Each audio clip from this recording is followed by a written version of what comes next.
Saya juga tidak mengerti ketika kita tidak belajar, apalagi nggak ada riset, nggak sekolah lebih tinggi, nggak belajar formal, ya orang bisa jadi nggak tahu meskipun informal tadi bisa ya. Saya juga nggak tahu dulu. Kenapa isu perempuan umpama di parlemen tadi ya, 30%. Hampir semua nggak bisa jawab waktu itu. Dan saya juga nggak ngerti. Kalau kamu ngerti nggak kenapa 30%, kok nggak 50 atau 70? Sebenarnya kalau 30% itu kan standar internasional yang disarankan Pak untuk minimumnya. Tapi even aturan Indonesia sekarang itu kan masih disarankan di hukumnya, bukan diwajibkan. Iya. Jadi belum ada. Tapi kenapa harus 30% tahu nggak? Kira-kira pernah dengar nggak sejarahnya? Saya sendiri belum tahu. Belum ya? Sama, saya juga nggak tahu. Ternyata standar internasional itu ada sejarahnya. Bahwa 30%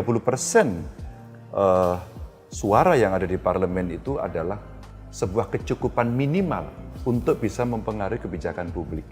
Ternyata itu. Jadi saya juga nggak tahu dulu. Saya ambil S2 politik kan. Ya. Pada saat kuliah saya sampai mengambil 2 mata kuliah khusus. Jadi gender mainstreaming dan women in parliament. Jadi saya belajar. Dan pada saat undang-undang pemilu, undang-undang partai politik itu diketok, ya kebetulan ketua pansusnya saya, kebetulan. Jadi saya nyambung nih. Dan saat itulah saya dikeroyok oleh kawan-kawan aktivis perempuan untuk bisa menggolkan 30% kepengurusan di dalam partai. Pengaruh nggak pengaruh? Maka kalau kemudian kita tidak mengerti isu ini, maka biasanya biasnya muncul dan hampir-hampir yang sifatnya pembangunan daerah tadi ya,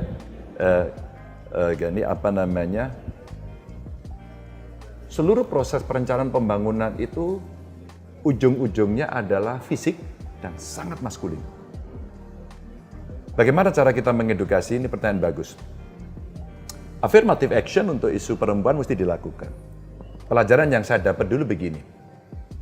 Kalau suara perempuan tidak terlalu banyak terwakili, apakah di eksekutif, di legislatif, di kelompok masyarakat, termasuk aktivis tidak menyuarakan, maka ibarat orang bertepuk sendirian, suaranya kira-kira begini. Hampir semua tidak terdengar. Maka kalau banyak orang, suaranya mulai agak terdengar. Tapi belum terlalu keras. Begitu banyak orang berbicara akan lebih keras lagi, apalagi kalau kemudian semua berbicara. Itu suara cara memberikan pengaruh kepada publik. Apa kemudian yang kita lakukan dengan itu? Nah ini menarik. Terus jadi kepala daerah ceritanya. Dari jadi anggota parlemen jadi kepala daerah. Apa ya? Saya pernah didatengin beberapa peneliti, termasuk peneliti asing. Pertanyaan dia hanya satu. Pak Ganjar, kenapa Anda setiap perencanaan pembangunan atau musyawarah perencanaan pembangunan selalu melibatkan 3 kelompok? 1 perempuan, 2 anak-anak, 3 penyandang disabilitas. Berarti, masuk ini. Jadi apa yang saya desain, saya bayangkan kena di orang.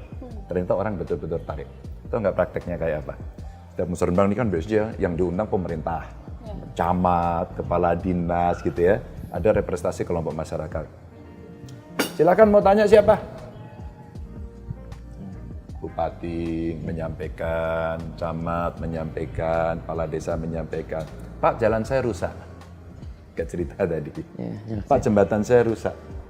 Ya. Pak, saya butuh bangun gedung ini, gedung itu. Lupa. Orang berbicara bagaimana nasib ibu hamil. Lupa mereka berbicara anak-anak mesti aman dimanapun.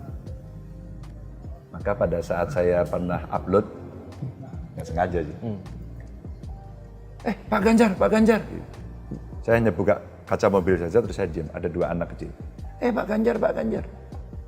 Kemudian dia tanya, Pak Ganjar? Bukan. Iya Pak Ganjar. Siapa Cok? Gitu dia bilang.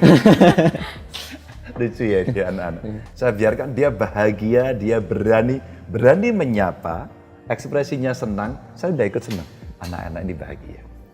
Pakai sepeda di tengah kampung, desa banget, nggak ada orang. Bukan. Terus saya bilang, siapa? Tuh Giman, saya bilang gitu. Terus dia ketawa.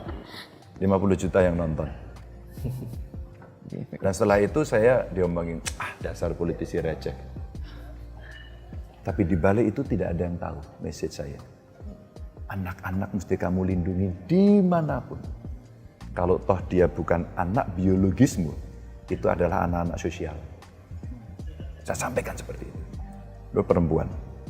Cerita trafficking tadi, cerita anak-anak, cerita ibu yang mau melahirkan tapi sulit akses. Termasuk cara kita berpikir dalam pembangunan, ini tadi pertanyaan otonomi daerah. Kita ini maritime base. Beberapa daerah memang lautan.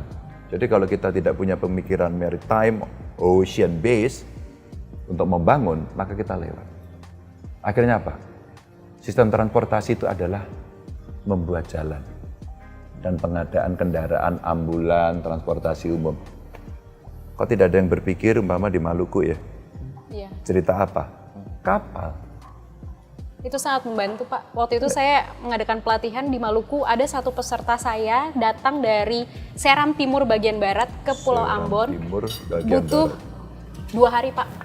Dan itu pertama kali dia ke ibu kota di provinsinya, cuman untuk ikut pelatihan kepemimpinan ini. Jadi dari Seram betul-betul serem jadinya ya? Iya. Karena aksesnya Itu jauh. naik kapal plus naik masih jalan darat Pak. Allah. Segitu, dan itu lagi-lagi kalau ke isu perempuan, banyak sekali perempuan terutama di rural yang Kalah. ya hanya karena kalah karena nggak ada aksesnya, entah itu pendidikan, transportasi. Maka saya punya pemikiran gini, bagaimana kemudian treatment kita untuk itu dalam konteks pembangunan, dalam konteks perlakuan dalam pemerintahan. Jadi ketika cerita governance tadi mesti berjalan, agar tidak keliru, maka pelajaran yang saya dapat di kampus dulu gini, perempuan kalau sama laki-laki, kalau lomba lari itu tidak bisa garisnya, mama nih ya, dari sini, finishnya di sini. Tidak bisa semua startnya di sini. Ini perempuan, ini laki-laki terus 1, 2, 3, lari. Tidak bisa. Kalau seperti ini tidak adil. Maka kalau mau lomba lari, ini laki-laki, perempuannya di sini. Affirmative actionnya dikasih, makanya menjadi fair.